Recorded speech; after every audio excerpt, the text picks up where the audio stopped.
पुण्डरीकाक्षं सबाह्यावृन्दरशुचिः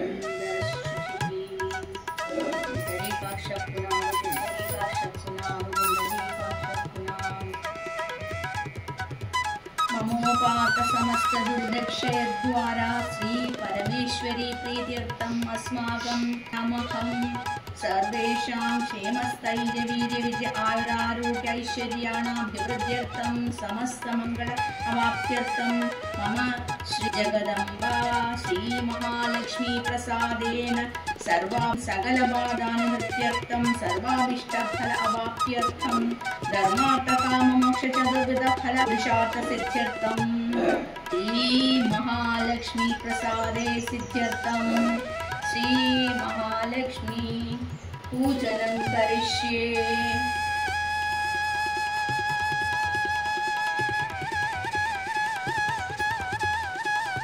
शुक्लां भरधरं विष्णुं शशिवर्णं चतुर्भुजं प्रसन्नवदनं ध्यायेत् सर्वविघ्नोपशान्तये। शान्ताकारं भुजगशयनं पद्मनाभं सुरेशं विश्वाधारं गगनसदृशं मेघवर्णं शुभाङ्गं लक्ष्मीकान्तं कमलनयनं योगहृद्यानगम्यं वन्दे विष्णुं भवभयहरं सर्वलोकैकनाथम्। नारायणाय अस्ते सुमहामाये श्रीपीठे सुरभुविदेशं विचित्रगदाहस्ते महालक्ष्मी नमोस्तुते नमस्ते गदारूढे कमलासुरेन्द्रि सर्वपापहरे देवी महालक्ष्मी नमोस्तुते। गणेशाय सुप्रतिष्ठिते वरदे भवेतां प्रतिष्ठापूर्वकम् आसनार्थम् अक्षतान् समर्पयामि। ॐ गं गणपते नमः।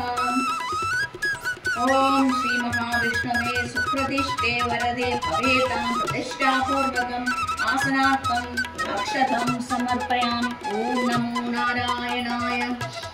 श्री महालक्ष्म्ये सुप्रतिष्ठे वरदे भवेतां प्रतिष्ठापूर्वकम् आसनार्थम् अक्षतान् समर्पयामि। ॐ श्री महालक्ष्म्ये नमः। ॐ गणेशाय नमः। पादयोपाद्यं समर्पयामि। ॐ महाविष्णवे नमः। पादयोपाद्यं समर्पयामि। ॐ श्री महालक्ष्म्ये नमः। पादयोपाद्यं समर्पयामि। ॐ गं गणपतये नमः। हस्तयोरर्घ्यं समर्पयामि। ॐ नमो नारायणाय। हस्तयोरर्घ्यं समर्पयामि। ॐ श्री महालक्ष्म्ये नमः। हस्तयोरर्घ्यं समर्पयामि। ॐ गं गणपतये नमः। आचमनीयं जलं समर्पयामि। ॐ नमो नारायणाय। आचमनीयं जलं समर्पयामि। ॐ श्री महालक्ष्म्ये नमः। आचमनीयं जलं समर्पयामि। ॐ गं गणपते नमः। स्नानीयं जलं समर्पयामि। ॐ श्री महाविष्णवे नमः। स्नानीयं जलं समर्पयामि। ॐ श्री महालक्ष्म्ये नमः। स्नानीयं जलं समर्पयामि। ॐ गं गणपते नमः। पुनराचमनीयं जलं समर्पयामि। ॐ नमो नारायणाय। पुनराचमनीयं जलं समर्पयामि। ॐ श्री महालक्ष्म्ये नमः। पुनराचमनीयं जलं समर्पयामि। ॐ गं गणपते नमः। शुद्धोदकस्नानं समर्पयामि। ॐ नमो नारायणाय। शुद्धोदकस्नानं समर्पयामि। ॐ श्री महालक्ष्म्ये नमः। शुद्धोदकस्नानं समर्पयामि। शुद्धोदकस्नानान्त्याचमनीयं समर्पयामि। ॐ श्री महाविष्णवे नमः। शुद्धोदकस्नानान्ते आचमनीयं समर्पयामि। ॐ श्री महालक्ष्म्ये नमः। शुद्धोदकस्नानान्ते आचमनीयं समर्पयामि। ॐ गं गणपते नमः। वस्त्रोपवस्त्रं समर्पयामि।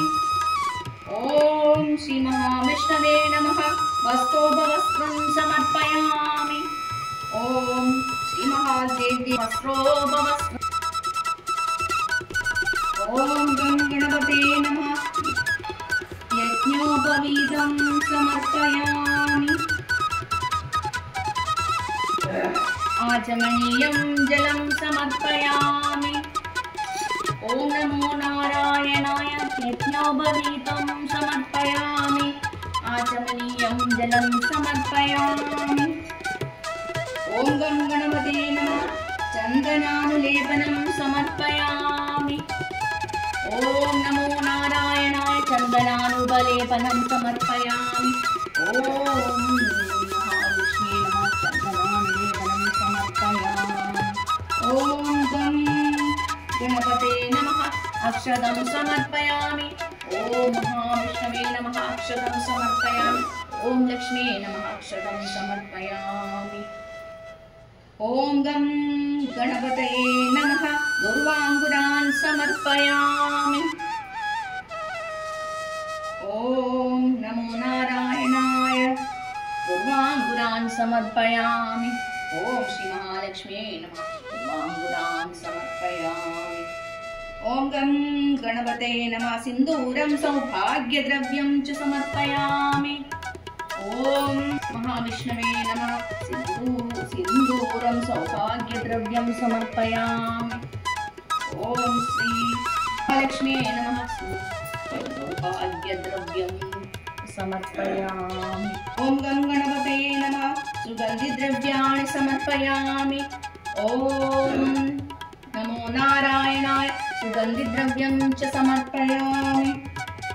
ॐ श्री महालक्ष्मी नमः सुगन्धिद्रव्याणि समर्पयामि। ॐ गं गणपते नमः धूपम् आघ्रापयामि। श्री महाविष्णवे नमः धूपम् आघ्रापयामि। ॐ श्री महालक्ष्मी नमः धूपम् आघ्रापयामि। ॐ गं गणपते नमः दीपं दर्शयामि। ॐ श्री महाविष्णवे नमः दीपं दर्शयामि। ॐ श्री महालक्ष्मी नमः दीपं दर्शयामि। ॐ गं गणपते नमः करोद्वर्तनार्थं चन्दनं समर्पयामि। ॐ श्री महाविष्णवे नमः करोद्वर्तनार्थं चन्दनं समर्पयामि। ॐ महालक्ष्म्यै नमः करोद्वर्तनार्थं चन्दनं समर्पयामि। ॐ श्री गणपते नमः ॐ श्री महाविष्णवे नमः ॐ श्री महालक्ष्म्यै नमः एलालवङ्गपूङ्गीफलसहितं ताम्बूलं समर्पयामि। साधुन्योर्थे द्रव्यं दक्षिणां समर्पयामि। नानासुगन्धिपुष्पाणि यथा कालोद्भवानि पुष्पाञ्जलिर्मयो दत्तो गृहाण परमेश्वर। ॐ गं गणपते नमः ॐ श्री महाविष्णवे नमः ॐ श्री महालक्ष्म्यै नमः। विघ्नेश्वराय वरदाय सुरप्रियाय लम्बोदराय सकलाय जगद्धिताय नागाननाय यज्ञनिपोषिताय गौरीसुताय गणनागाय नमो नमः। ॐ नमो नारायणाय शान्ताकारं भुजगशयनं पद्मनाभं सुरेशं विश्वाधारं गगनसदृशं मेघवर्णं शुभाङ्गं लक्ष्मीकान्तं कमलनयनं योगिहृद्यानगम्यं वन्दे विष्णुं सर्वैकनाथम्। ॐ गं गणपते नमः नैवेद्यं समर्पयामि। ॐ श्री महाविष्णवे नमः नैवेद्यं समर्पयामि। ॐ श्री महालक्ष्म्यै नमः नैवेद्यं समर्पयामि। ॐ गं गणपते नमः ऋतुफलं समर्पयामि। ॐ महाविष्णवे नमः ऋतुफलं समर्पयामि। ॐ श्री महालक्ष्म्यै नमः ऋतुफलं समर्पयामि। ॐ गं गणपते नमः ॐ महाविष्णवे नमः ॐ श्री महालक्ष्मी ॐ लक्ष्मीनारायणाय नमः। ॐ नमस्ते सुमहामाये श्रीपीठे सुरपूजिते शङ्खचक्रगदाहस्ते महालक्ष्मी नमोस्तुते। नमस्ते वृषारूढे भोलासुरभयङ्करि सर्वपापहरे दे महालक्ष्मी नमोस्तुते। ॐ श्री महालक्ष्मी नमः। कलशस्य मुखे विष्णुकण्ठे रुद्रसमाश्रिता मूले तस्य स्थितो ब्रह्मा मध्ये मादकणाश्नता। कुक्षौ तु सागरा सर्वे सप्तद्वीपा वसुन्धरा ऋग्वेदोदयतु सामवेदो यदर्वण अंगैश्च सहिता सर्वे कलशं सुसमाश्रिता ॐ गंगे च यमुने चैव गोदावरी सरस्वती नर्मदे सिन्धु कावेरी जलेऽस्मिन् सन्निधिं कुरु यमुनाद्यावाहितदेवेभ्यो नमः शिवस्वयं त्वमेवासि विष्णुस्त्वं च प्रजापत्या वसवो रुद्रा विश्वदेवा सपत्निका ते तिष्ठन् सर्वेऽपि यथा कामः ॐ श्री महालक्ष्मी नमः अपां पतये वरुणाय नमः नमो नमस्ते स्फटिकप्रभाय श्वेतहाराय सुपाशहस्ताय च शासनाय जटादिनादाय नमो नमस्ते वरुणाद्यावाहितदेवतेभ्यो नमः महालक्ष्मी नमः ॐ श्री महालक्ष्मी प्रार्थयामि दिवं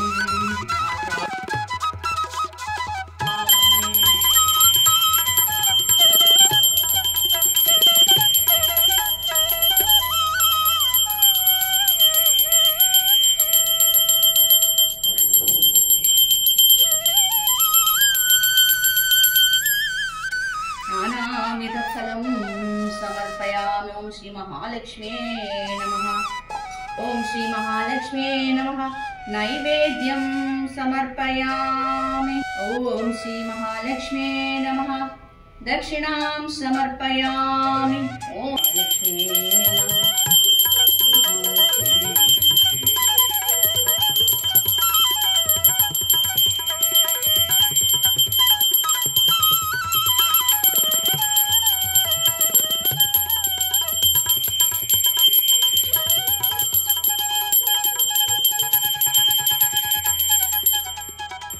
करचरणकृतं वा कायजं कर्मजं वा श्रवणनयनजं वा मानसं वा पराधं वेदमयदं वा सर्वमेतत्क्षमस्व शिव शिव करुणाब्धे श्रीमहादेव शम्भो कायेन वाचा मनसेन्द्रियैर्वा बुद्ध्यात्मना वा प्रकृते स्वभाव करोमि सकलं परस्मै नारायणायेति समर्पयामि अपराधसहस्राणि क्रियन्ते अर्हनिशं मया दासोऽयमिति मां मत्वा क्षमस्व परमेश्वरी।